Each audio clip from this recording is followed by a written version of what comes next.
M04 Kesedaran Kesihatan, Keselamatan dan Alam Sekitar.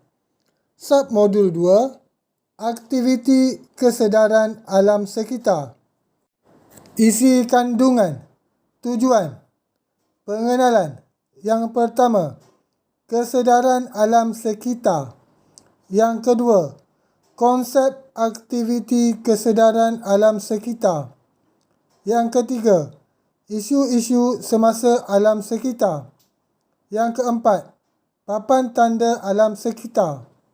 Kertas penerangan ini bertujuan untuk menerangkan mengenai pemahaman konsep kesedaran alam sekitar, memahami papan tanda yang berkaitan dengan kesedaran alam sekitar dan mematuhi Akta Alam Sekitar dan peraturan-peraturannya.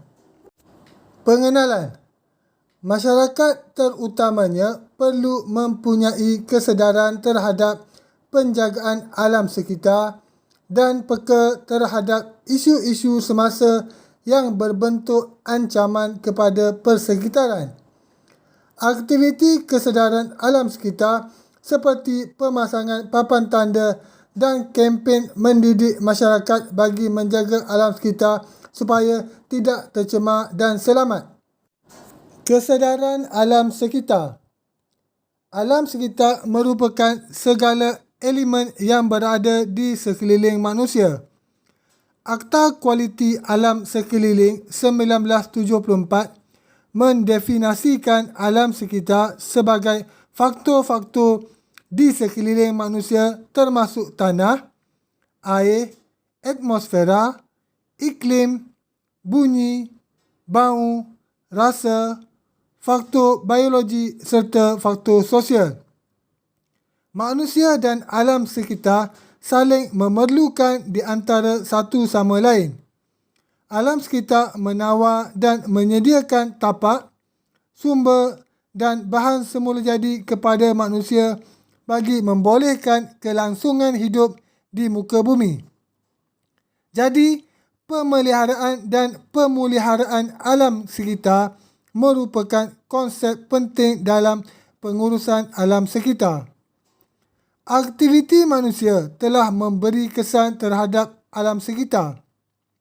Manusia telah menggunakan alam sekitar sehingga mengubah keseimbangan dan kestabilan ekologi. Manusia menjadi lalai dan leka untuk menjaga kualiti alam sekitar kerana lebih mementingkan pembangunan. Alam sekitar membalas setiap perbuatan manusia dengan peningkatan pelbagai bencana dan malapetaka seperti banjir, tanah runtuh, kemarau, jerebu, hujan asid dan sebagainya. Konsep aktiviti kesedaran alam sekitar. Asasnya, langkah-langkah pengurusan alam sekitar bergantung kepada persekitaran tanah, udara dan air. Sebagai contoh, kerja-kerja penggalian akan menghasilkan cerun-cerun curam. Ini akan membawa kepada masalah hakisan tanah dan kualiti air. Pencemaran alam sekitar dan kemerosotan ekologi menyebabkan kerugian ekonomi seperti pencemaran udara dan pencemaran air. Keadaan ini merupakan satu tekanan kepada kerajaan untuk memperkenalkan dan meningkatkan perlindungan alam sekitar dalam menghadapi cabaran bagi mengatasi kemerosotan alam sekitar. Bagi mewujudkan kesedaran terhadap alam sekitar, pendidikan alam sekitar perlu diterapkan pada masyarakat. Pendidikan alam sekitar didefinisikan sebagai satu proses untuk mewujudkan kesedaran dan pemahaman terhadap isu-isu alam sekitar yang membawa kepada tindakan individu dan kumpulan yang bertanggungjawab. Pendidikan ini dapat memberi tumpuan kepada proses yang menggalakkan pemikiran kritis, penyelesaian masalah dan kemahiran membuat keputusan yang berkesan.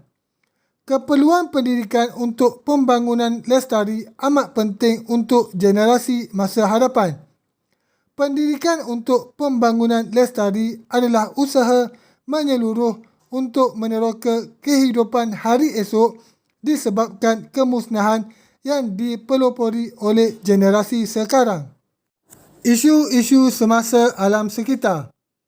Isu-isu alam sekitar dan persekitaran berhubung rapat dengan kehidupan manusia masa kini dan masa akan datang. Sumber alam perlu dipelihara kerana isu kepupusan dan pengurangan sumber. Perkembangan teknologi menyebabkan sumber-sumber alam berkurang dan alam sekitar musnah. Teknologi moden yang digunakan dalam industri kejuruteraan dan pembuatan mempunyai kesan yang besar terhadap kehidupan manusia. Oleh kerana perubahan pesat dalam industri kejuruteraan dan pembuatan, alam sekitar juga mengalami perubahan secara drastik. Industri pembuatan telah meningkatkan penggunaan bahan-bahan mentah seperti logam, plastik, minyak dan getah. Ini mendatangkan pelbagai kesan terhadap alam sekitar seperti kekotoran udara, kekurangan kualiti kebersihan air dan pencemaran tanah. Kemunculan pelbagai isu dan masalah persekitaran telah menyedarkan manusia tentang keperluan dan kepentingan memelihara serta memulihara kesejahteraan alam sekitar melalui penggunaan secara berhemah terhadap sumber, di samping berusaha mengatasi permasalahan melalui kaedah pengurusan yang bersepadu, lestari dan berkesan. Di antara kaedah yang digunakan untuk memelihara dan memulihara alam sekitar adalah melalui perundangan, pendidikan, teknologi, ekologi dan ekonomi. Di antara isu-isu alam sekitar yang berpunca daripada perbuatan manusia adalah A. Pencemaran. Pencemaran alam sekitar boleh didefinisikan sebagai suatu tindakan yang mengotorkan alam sehingga boleh menjejaskan ekosistem di muka bumi ini. Tindakan manusia adalah punca utama pencemaran. Ini disebabkan kehendak pembangunan ekonomi telah merosakkan ekosistem semula jadi. Ia tidak terhad kepada air, tanah dan bunyi, tetapi juga kepada cahaya, visual, titik punca dan bukan titik punca. Asasnya, pencemaran air berlaku disebabkan oleh tumpahan minyak, air, limpahan bandar dan lambakan di lautan. Pencemaran udara berpunca daripada pembakaran bahan api fosil, kebocoran hidrolik dan asap yang dikeluarkan oleh kenderaan. Pencemaran air dan tanah kebanyakannya berpunca daripada sisa industri. B. Perubahan iklim. Perubahan iklim bukanlah keadaan proses semula jadi. Ia berlaku disebabkan oleh kesan buruk akibat daripada pemanasan global, kesan rumah hijau, haba bandar, industri arang batu dan sebagainya. Perubahan iklim bukan sahaja mengubah senario cuaca tetapi mempunyai kesan yang lebih besar dan berbahaya. Antaranya, termasuklah pencairan ais di kawasan kutub, kemunculan penyakit baharu dan kerencatan pertumbuhan tumbuh-tumbuhan yang penting bagi kelangsungan hidup manusia. C. Pemanasan global. Pemanasan global akan meningkatkan suhu bumi disebabkan oleh kesan gas rumah hijau seperti karbon dioksida, metana, wap air dan gas. Selama beberapa dekad, pengumpulan gas rumah hijau telah meningkat dengan pesat lalu memanaskan permukaan bumi. Seterusnya mengakibatkan pemanasan global. Menurut laporan Agensi Perlindungan Alam Sekitar EPA, suhu bumi telah meningkat sebanyak 0.8 darjah Celsius sejak abad yang lalu. Pemanasan global merupakan ancaman dan kebimbangan yang serius terhadap kesihatan awam dan alam sekitar. Kesan jangka panjangnya menyebabkan pencairan glasier, perubahan iklim, kemarau, penyakit dan taufan. Pembasmian hutan.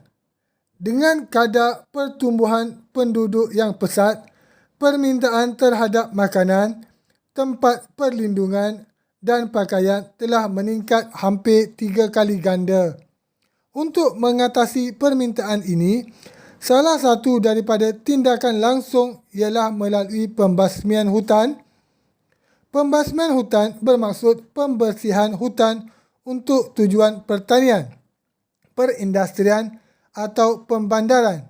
Ia melibatkan pelenyapan hutan bagi memberi laluan kepada tujuan kediaman, komersial atau perindustrian.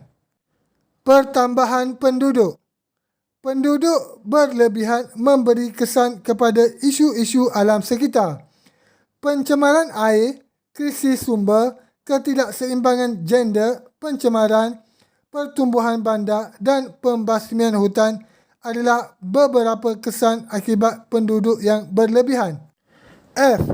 Bahan buangan. Peningkatan permintaan makanan, tempat perlindungan dan kediaman telah menyebabkan banyak barangan perlu dihasilkan. Oleh itu, banyak bahan buangan terhasil. Sebahagian besar bahan buangan dilambak di tempat pelupusan. Kewujudan tapak-tapak pelupusan telah menimbulkan masalah alam sekitar yang serius. Ia memberi kesan kepada kesihatan manusia, menurunkan kualiti tanah, menjejaskan habitat hidupan liar, mencemar air dan udara serta merubah iklim. G. Hujan asid. Hujan biasanya bersifat asid disebabkan oleh kewujudan beberapa bahan pencemar dalam atmosfera.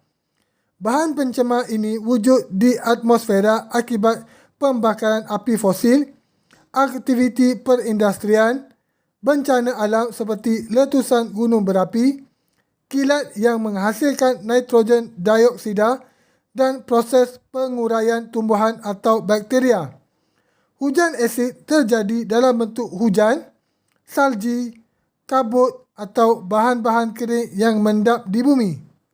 Hujan asid boleh mempunyai kesan yang amat buruk terhadap hidupan akuatik, hutan, kesihatan awam, seni bina dan bangunan.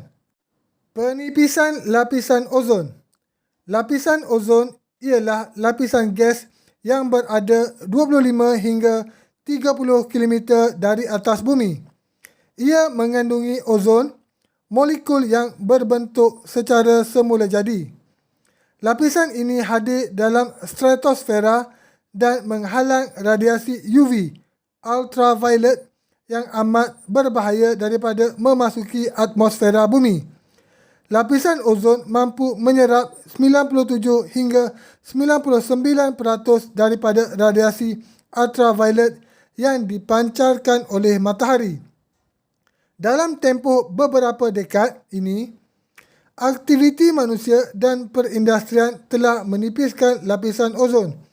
Ini disebabkan oleh pelepasan klorin dan bromin secara berlebihan.